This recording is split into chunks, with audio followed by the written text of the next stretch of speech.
The sky burned with unnatural light.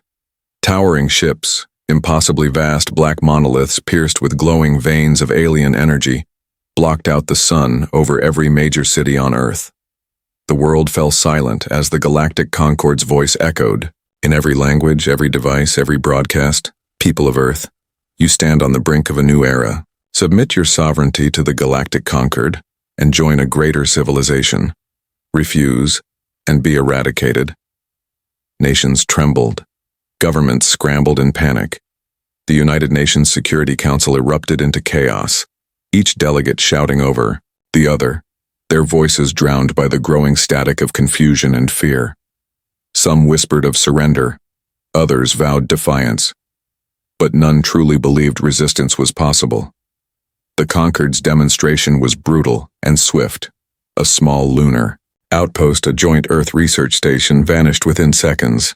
One moment the colony beamed live footage to Earth's networks, the next a focused energy blast incinerated the entire installation, leaving nothing but a scar across the moon's surface. Proof that we face extinction if we refuse. The Concorde's message repeated relentlessly. Amidst the mounting despair, one voice cut through the noise, a voice of defiance. General Miriam Cade stood alone in the United Nations Assembly, flanked by screens broadcasting the Concorde ships overhead. Her face was calm but fierce, eyes blazing with conviction as she addressed the world. "We don't do slavery." The 4 words ignited a fire across Earth. Military commanders found courage, engineers worked through the night, and ordinary citizens took up arms. Cade's statement became a rallying cry, a symbol that humanity would not bow. But the threat was far from over. The Concorde fleet established a blockade around Earth, severing satellites and communication networks one by one. Panic spread as the blackout grew, cities losing power, banks freezing, emergency services overwhelmed. Behind the scenes, Cade moved quickly. She convened a secret meeting with Earth's top military strategists and scientists in an underground bunker deep beneath Geneva. The room hummed with tension as they reviewed satellite images of the alien vessels, weapon systems, and their devastating capabilities. "The Concorde expects us to surrender," Cade said, pacing before a holographic map of Earth's orbit. "They think we're a primitive species ripe for the taking. They don't understand us." One scientist, Dr. Lee, nodded. "They underestimate human adaptability. Our AI programs can repurpose their own communication signals against them. We can fight back, but only if we act fast." Cade's eyes met, every face in the room. "Then we'll give them a war they'll never forget." As the world plunged into darkness, secret weapons long hidden beneath Earth's surface were activated. Satellite railguns, dormant drones, and repurposed space stations became the backbone of Earth's defense. Meanwhile, the public learned to live with the new reality. Curfews were imposed. Emergency broadcasts encouraged resilience. Messages of hope and resistance circulated underground, inspiring millions. Then, just as despair threatened to overwhelm, an unexpected transmission cracked Earth's disrupted channels. It was not from any Earth agency, nor from the Concorde fleet. A cryptic voice, distorted but urgent, whispered warnings of betrayal inside the enemy's ranks and a hidden threat, far greater than the Concorde. No one knew who sent it or how, but the message spread like wildfire. General Cade watched the sky from the command center's observation window. The alien ship shimmered ominously in the distance, but Earth was no longer the frightened planet of yesterday. "This is just the beginning," she murmured. Behind her, a technician reported hurriedly. "Another satellite has gone dark. The blackout is spreading." Cade's jaw tightened. "Then we answer them." She turned to the main console and keyed in a response that would reverberate across the void. "We don't do slavery." The ultimatum had been delivered. The war for Earth had begun. The blackout spread like wildfire. Earth satellites blinked out one by one, silent casualties in the unseen war above. Communications faltered, internet grids collapsed, and the world slipped into chaos. Cities that had once thrived on constant connection now plunged into isolation. Emergency sirens wailed in empty streets where frightened citizens gathered in clusters, desperate for news, for hope. At the Geneva bunker, General Miriam Cade stared at the darkened star maps. The alien fleet held firm in Earth's orbit, AIR, silent blockade cutting the planet off from the rest of the solar system, and the universe beyond. Satellite 59 is dead, a technician reported grimly. Power loss is cascading. We've lost half the network. Cade's fingers clenched the edge of the console. We can't afford to be blind. A murmur rippled through the room. Dr. Lee stepped forward, his face illuminated by the holographic display. There's one option left. We must bring the orbital defense platforms online. They've been mothballed for years, considered obsolete and too costly to maintain. But the Concorde's weapons outmatch ours by miles, the chief of naval operations said. Deploying those platforms could be a death sentence. Cade's eyes hardened. Then it's a death sentence we have to take. Within hours, teams of engineers and soldiers mobilized in secret locations worldwide.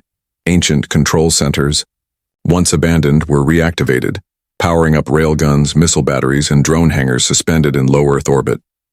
The drones, once simple surveillance devices, were retrofitted for combat with AI targeting protocols, turned into flying weapons ready to swarm. As the blackout deepened, humanity's fighting spirit grew stronger. In cities shrouded in darkness, underground resistance networks sprang to life. Rogue hackers penetrated Concorde communication channels, jamming enemy signals and planting false coordinates to confuse their sensors. Scientists worked feverishly to decode alien technology scavenged from the wreckage of the destroyed lunar outpost, seeking weaknesses. Despite the isolation, the world united in an invisible web of defiance. Cade herself became a symbol of resilience, appearing in encrypted broadcasts to speak directly to the people. We may be cut off, but we are not powerless, her voice echoed. Every scrap of technology, every hand willing to fight is a weapon. We will not kneel. The Concorde's blockade tightened, and the pressure grew unbearable. Earth's orbit darkened under the relentless assault, but the human spirit burned, brighter than ever. One night, deep inside a hidden bunker on the Martian moon Phobos, an AI operator named Alex detected something unusual. A drifting object, a strange artifact, unregistered and unlike anything cataloged, floated near the asteroid belt. Its energy signature was faint, but it pulsed with an eerie rhythm. Curious and cautious, Alex forwarded the data to Cade. Could it be a weapon? A spy probe? Asked a skeptical officer. Cade frowned. Or something else. Something waiting for the right moment. Across Earth, rumors began to spread. Whispers of a secret faction within the Concorde fleet opposed to the invasion. Some said dissidents were communicating with humanity, risking everything to prevent a war that could destroy both sides. In a cramped underground safe house in New Delhi, a young hacker named Jaya decrypted one such transmission. The distorted, voice warning of betrayal and hidden agendas. They don't all want us dead, the message said, but time is running out. Jaya's fingers trembled as she broadcast the message on every frequency she could find. Back in Geneva, Cade watched the signal cascade across Earth's fragmented networks. For the first time in days, she saw something like hope flicker in the eyes of her people. But the blackout pressed on. Cities struggled to maintain order. Resources dwindled. Fear gnawed at the edges of society. Still, the orbital weapons hummed quietly in their stations, waiting for a command that would turn the tide. Cade stood before the holographic map again, the Concorde fleet still blocking every escape. We have two choices, she said, voice low but fierce. Hide and hope to survive or fight, and I'm not ready to give up. Her gaze fixed on the darkness outside the bunker's reinforced windows. Somewhere in that void, the alien ships loomed, waiting for humanity to break, but humanity had never been good at breaking. The countdown to battle had begun. The alien fleet's shadows loomed larger every day, hanging like a dark cloud over Earth's fragile defenses. The Galactic Concorde expected Earth's surrender, a quick and quiet submission to the inevitable. They didn't expect a fight, but General Miriam Cade knew better. Humanity's survival depended on turning their desperation into a weapon. The Concorde fleet advanced, sending their first assault wave to dismantle Earth's reactivated orbital platforms. Massive warships fired charged plasma blasts, incinerating the ancient railguns that were humanity's first line of defense. But the platforms had surprises. Drones swarmed like angry hornets, small but fast and deadly, buzzing in perfect formation around the battered stations. AI-guided missile pods struck with surgical precision, taking out Concorde fighters before they could press their attack. Humanity had learned to fight like guerrillas in space. Amid the chaos, the flagship of the Concorde fleet, the Obsidian Wraith, surged forward. Its towering hull bristled with weapons meant to crush any resistance. It fired a devastating salvo at one of Earth's largest orbital yards. The blast shredded the station, sending twisted metal and fire into the void. The destruction was a brutal reminder of what awaited the defenders. But the humans retaliated, fiercely. A squadron of stealth fighters darted out from the asteroid belt, cloaked by debris and electromagnetic interference. Their target was the Obsidian Wraith itself. Captain Elena Voss led the squadron, her voice steady despite the stakes. "Remember, they expect us to run. We hit hard, fast, and vanish. Let's show them Earth doesn't break." The fighters launched, a coordinated attack, weaving through plasma blasts and flak.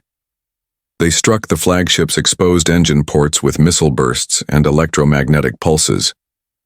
The Obsidian Wraith shuddered violently, losing propulsion and drifting into the Earth's gravitational pull. In orbit, a tense silence fell for a moment as both sides reassessed. Then the flagship's massive hull cracked under the strain, fragments scattering like deadly shrapnel into the void. It fell into the Pacific Ocean, creating a fiery splash visible from satellites still online. The world watched in stunned silence, and, for the first time in years, hope blossomed. The conquered was shaken but far from defeated. Back on Earth, celebrations were muted. General Cade paced the war room, aware that victory came at a cost. Her trusted advisor, Colonel Rami Zain, approached with grim news. "We lost 5 platforms and dozens of pilots. The enemy's retaliation will be brutal." Before Cade could respond, an emergency signal cut through the comms. "It's from Colonel Zane's team," the technician said. "They were on a reconnaissance mission near the lunar far side. Intercepted a transmission." The room fell silent as the playback began. The message was in an alien tongue, but hacked algorithms translated it. "Rogue species. Marked for extermination. Operation Cleanse begins in 6 days." Cade's jaw tightened. The Concorde had set a deadline. "This war isn't just about submission anymore," she said. "It's about survival." Inside the war room, a new tension gripped the staff. The knowledge that Earth was a marked species stirred something primal, fear mixed with determination. Outside, the streets were quiet but charged.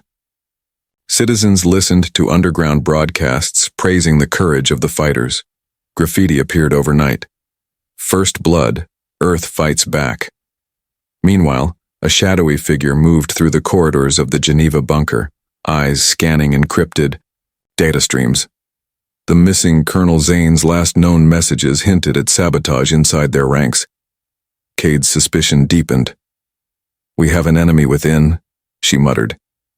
"And if we don't find them, we lose everything." As the Concorde prepared for their final assault, humanity's resolve hardened like forged steel. They had drawn first blood, and they would bleed last. The silence before the storm was almost unbearable. Deep within an asteroid belt carved into a fortress of rock and steel, Earth's hidden fleet gathered. Warships, small, fast, and packed with AI-driven weaponry, sat in the shadows, their hulls scarred but their purpose clear: to strike back. General Miriam Cade stood on the bridge of the flagship Valiant, her eyes fixed on the holographic star map. The Concorde's blockade fleet circled Earth like a viper ready to strike. The stakes were clear: break the blockade or watch humanity choke under alien domination. "We don't have the firepower for a straight fight," Cade told her commanders.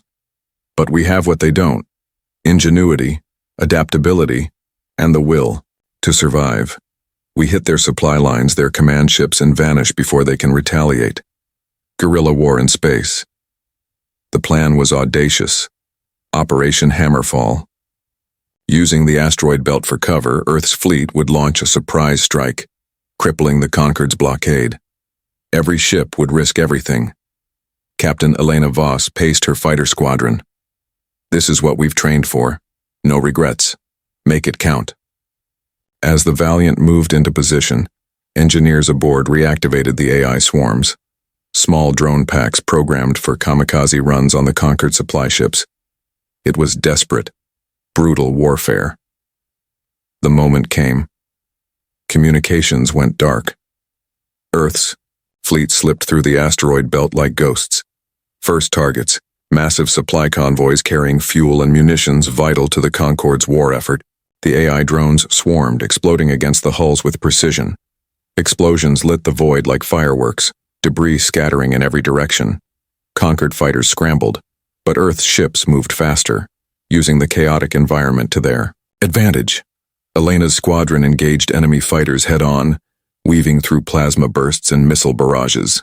A wingmate went down, but the others pushed forward, striking at the blockade's command vessels. The battle raged fiercely. Amidst the chaos, Cade's comm crackled. "Commander Voss, report." "Multiple Concorde command ships disabled," Elena reported breathlessly. "Supply lines broken, but enemy reinforcements inbound." Suddenly, alarms blared. A human cruiser exploded in a ball of fire, the result of an internal sabotage. Cade's heart sank. Sabotage confirmed. Someone on board betrayed us, she said grimly. "Find the traitor before this turns into a massacre." As the fighting intensified, a new voice joined the fray. A Concorde commander named Selvath, who unexpectedly defected mid-battle, broadcasting warnings to Earth's fleet. "Your enemy's command is fractured." Selvath's voice crackled over encrypted channels. "Strike now or lose the chance." Cade weighed the risk. Trust a defector? The answer was simple. She gave the order. Earth's fleet focused fire on the remaining Concorde dreadnoughts. With Selvath's intel, they found weak points previously unseen. One by one, Concorde ships began to fall, drifting helplessly into the void. Victory was within reach, but the cost was heavy. Several Earthships were lost, and the specter of betrayal loomed large. After hours of brutal combat, the Concorde fleet withdrew, fractured and weakened. On Earth, news of the battle spread. Citizens cheered as broadcasts showed the crippled enemy ships drifting in orbit. The impossible was happening. Humanity was winning. Yet in the shadows of the Valiant, Cade remained vigilant. "We've won a battle, not the war," she warned. "And traitors among us still lurk." Meanwhile, in a quiet corner of the war room, an officer decrypted a chilling message from Concorde Command. "Rogue species, eradicate before dawn." The clock was ticking. The icy surface of Titan gleamed dimly under Saturn's distant light. A barren world turned battlefield. Concorde's scorched Earth tactics were brutal and unrelenting. Their massive fleets, though weakened from the battle in Earth's orbit, struck hard at human colonies scattered across the outer solar system. Titan was one of the last refugees for Earth's refugees. Scientists, families, and soldiers forced from their homes by the relentless alien advance. Beneath the moon's frozen crust, in a network of tunnels carved over decades, survivors huddled. The cryolabs, hydroponic farms, and communication hubs were hidden from the enemy's scanners, protected by layers of ice and rock. Commander Amir Delgado surveyed the dim-lit cave with weary eyes. "They think they can scare us with fire and death, but this is our home now. They'll learn. When they come down here, they won't find slaves. They'll find ghosts." Ghosts was exactly what they planned to be. In the tunnels, engineers converted mining equipment into weapons, laser cutters into plasma rifles, drills into makeshift mortars. Children learned how to aim and shoot. Adults trained in guerrilla tactics. Fear mixed with determination. A sudden alarm shattered the uneasy calm. "Concorde Death Squad incoming," shouted a scout. Outside, massive Concorde dropships pierced Titan's atmosphere, unleashing squads of heavily armored soldiers. Their mission: purge the colony, erase the last pockets of human resistance. But the survivors were ready. Amir's forces vanished into hidden passages, drawing the enemy deeper underground where the tunnels narrowed, and the cold bit deeper. Ambushes exploded in the dark. Plasma blasts echoed, metal clanged against armor, and the screams of battle shook the ice. Despite superior technology, conquered soldiers found themselves hunted, stalked by human fighters who knew every tunnel and trap.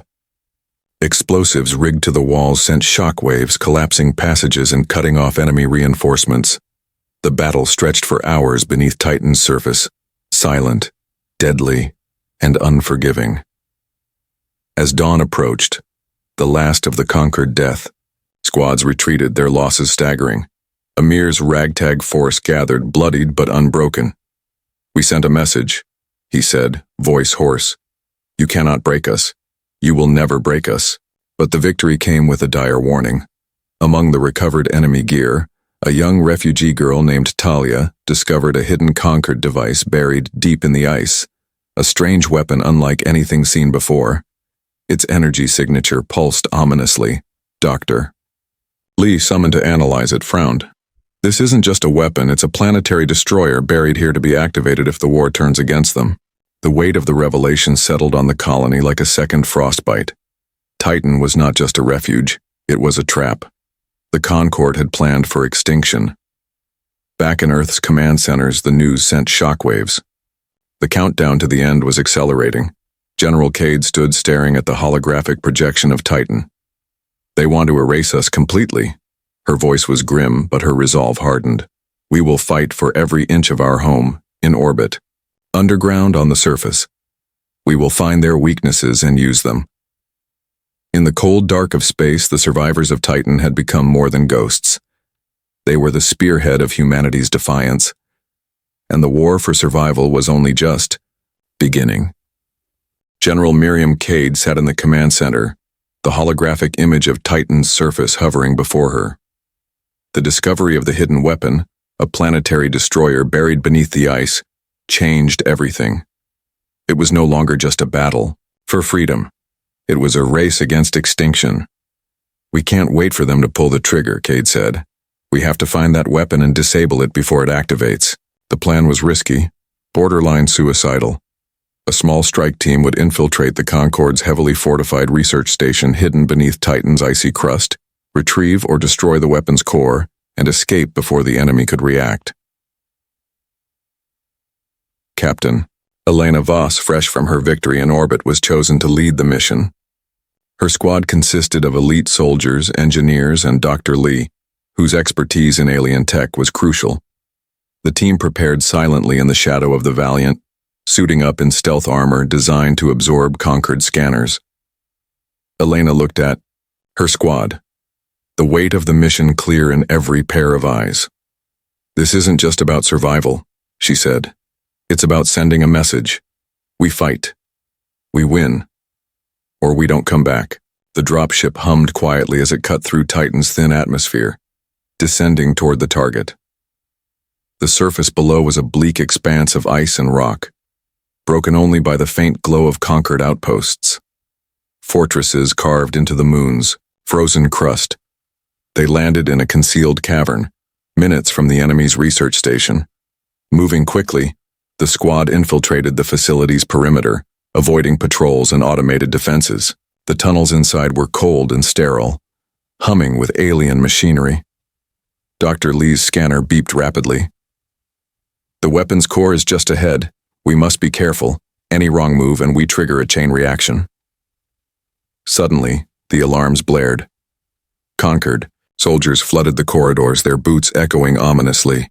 "Compromised," Elena shouted. "Move! Move!" The squad fought their way through the labyrinth, plasma bolts flashing and echoing off metal walls. Several soldiers fell, but they pushed forward relentlessly. At last, they reached the core chamber. The weapon pulsed with eerie blue energy, wires and conduits branching out like veins. A countdown timer blinked ominously on the console. Dr. Lee began working frantically.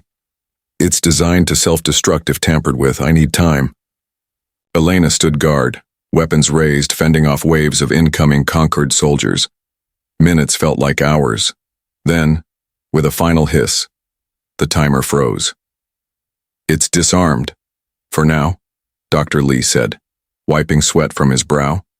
The squad prepared to retreat, but a heavy thud shook the chamber. Reinforcements had arrived. With no time to spare, Elena ordered an emergency evacuation. They raced through the tunnels, the facility collapsing behind them in a series of controlled explosions triggered by Dr. Lee to slow their pursuers. Back on the surface, the dropship waited. The squad leapt aboard just as the conquered forces closed in. The ship blasted off into Titan's cold sky, narrowly escaping destruction. As they sped away, Elena caught her breath and looked back at the frozen moon.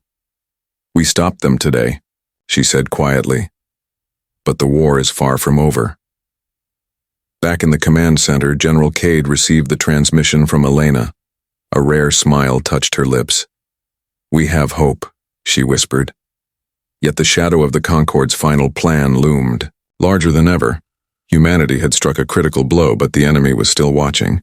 The shattered Concorde fleet limped in orbit around Earth, its once imposing presence reduced to a flicker of menace. But the war was far from over. The Galactic Concorde would not relinquish their claim easily. Their desire for Earth's submission burned with ruthless intensity. General Miriam Cade stood on the bridge of the Valiant, watching the distant outlines of conquered ships massing for a final assault. The silence between attacks was thick with tension. Every moment was a countdown to annihilation or salvation. "The Concorde have unleashed everything they have," said Colonel Rami Zain, pacing beside her. "Their ultimate weapon still looms. If that triggers, Earth will be gone." Cade clenched her fists. "We hold this line. We fight to the last breath." Earth's orbital defenses were a fragile web of surviving railguns, drone swarms, and the reactivated platforms that had already proven their worth. But the fleet was outnumbered and outgunned.